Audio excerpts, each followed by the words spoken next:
New developments involving Osama Bin Laden's son, believed to be killed in a takedown. U.S. officials saying he was being groomed to lead al-Qaeda. Our foreign correspondent James Longman has the latest on this. Good morning, James. Good morning, Cecilia. Osama Bin Laden was perhaps the world's most infamous terrorist, and now we know his son and apparent heir is also dead. Two US officials tell ABC News that Hamza Bin Laden, who was believed to be about 30 years old, was killed at some point over the last 2 years, and that US intelligence played a role in the operation, but it remains unclear where or how he died. Now, back in February, the State Department offered a $1 million reward for his capture, calling him a key leader, and his last public statements came just last year when he threatened his native Saudi Arabia with violent jihad. Papers found in the Abbottabad compound where his father was killed in the US raid in 2011 show he may have been groomed for a prominent role in al-Qaeda.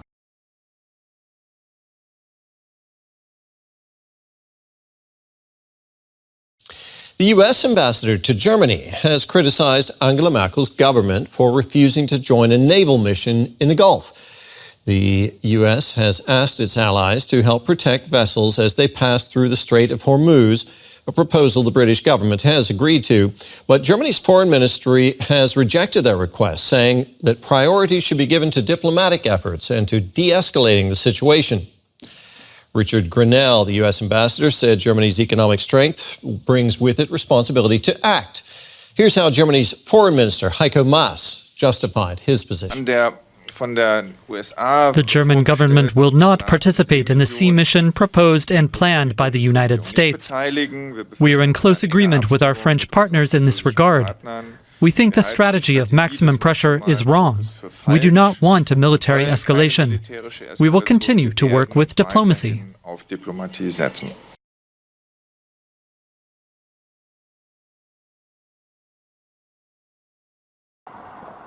Turbocharging preparations for a no-deal Brexit.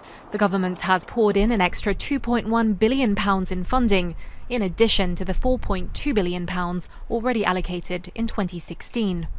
The new Chancellor, Sajid Javid, said ramping up spending now would ensure the UK was ready to leave the EU by October 31st, with or without a deal. The extra cash would go towards improving infrastructure around ports, including the hiring of hundreds of extra customs and border agents, stockpiling vital medicines to ensure uninterrupted supply, boosting consular support for Britons living abroad, and funding a nationwide advertising campaign to prepare people for a no-deal Brexit.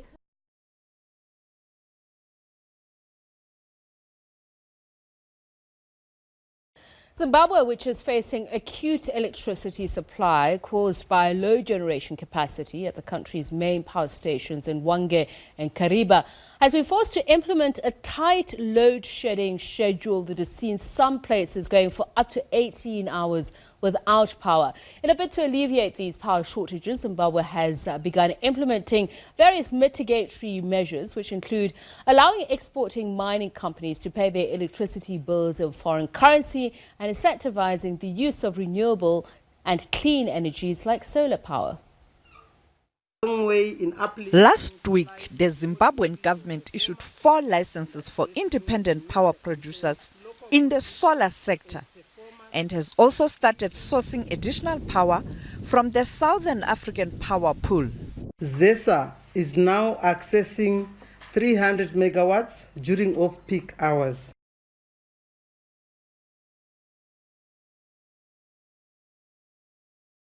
The head of the Chinese army in Hong Kong has spoken out in strong terms against months of street protests in the territory. Chen Daosheng said unrest should not be tolerated. Stoking fears of military intervention, he gave his support to rigorously enforce the law. Recent street protests have seen violent clashes between demonstrators and police, with tear gas and rubber bullets being fired. His comments were echoed by Hong Kong's former chief executive, Tung Chee-hwa, who said the protests were being orchestrated by the U.S. and Taiwan, and added that whatever violence was being deployed by protesters should be stopped.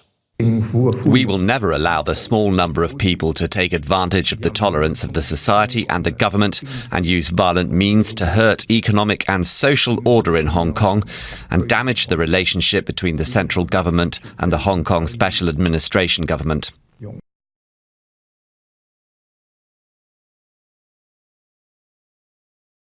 Firefighters are racing to contain a deadly gas explosion in Kentucky, flames spreading to homes, forcing evacuations. This was the sound and the scene early this morning south of Lexington, Kentucky. A massive natural gas pipeline exploded, roaring flames into the sky. It's so bright. Units, be advised, we are receiving multiple calls of an explosion of some kind. If I zoom in real close, you can see the flames perfectly. At least one person is confirmed dead. Several nearby homes caught fire. People had to run for shelter.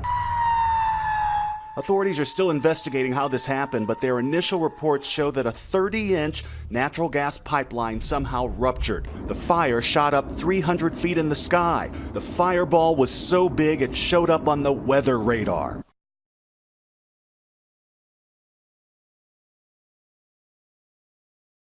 I just said, don't kill the bears. Don't kill the bears. They're like little tiny cubs.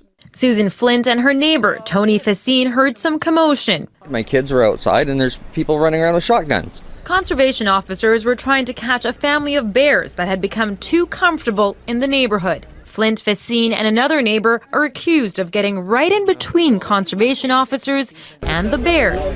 Then the cops were called. So what is the problem now? I don't know. As soon as the police came up, I went to talk to the police because I was filming, and the cop just jumped out and grabbed me and arrested me, handcuffed me and threw me in the back. I don't want to cause any trouble at all. I just want them to stop shooting the bears. The officers say they were tracking the bear and her 2 cubs for 6 weeks, trying multiple times to trap them, worried they'd become unafraid of people. Officer safety is getting compromised, and nobody wants to have to destroy black bears. You know, conservation officers never got in this job to do that. They got in the job to protect wildlife.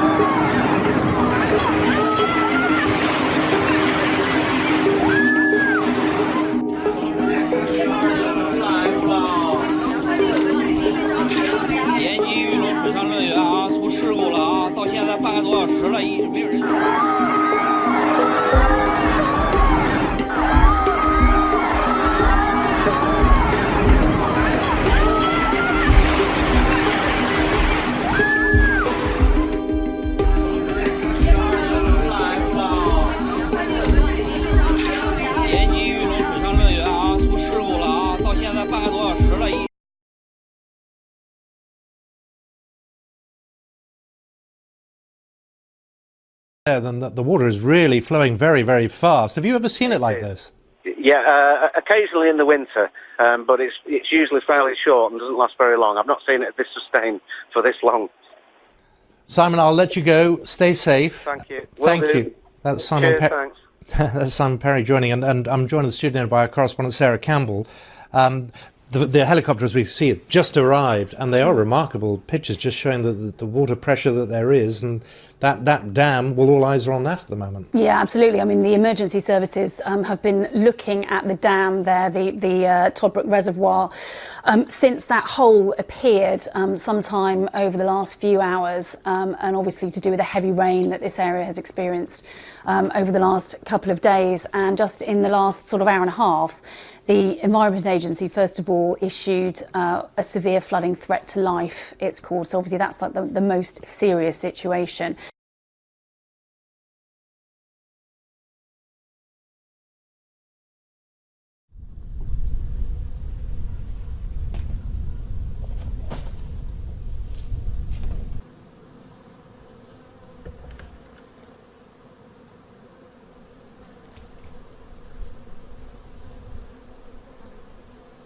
Засняли?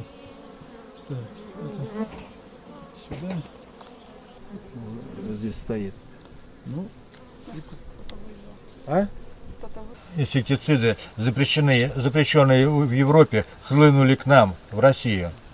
И фермеры из-за дешевизны этих препаратов обрабатывают ими поля. Ну, в итоге гибнут пчелы, травятся люди.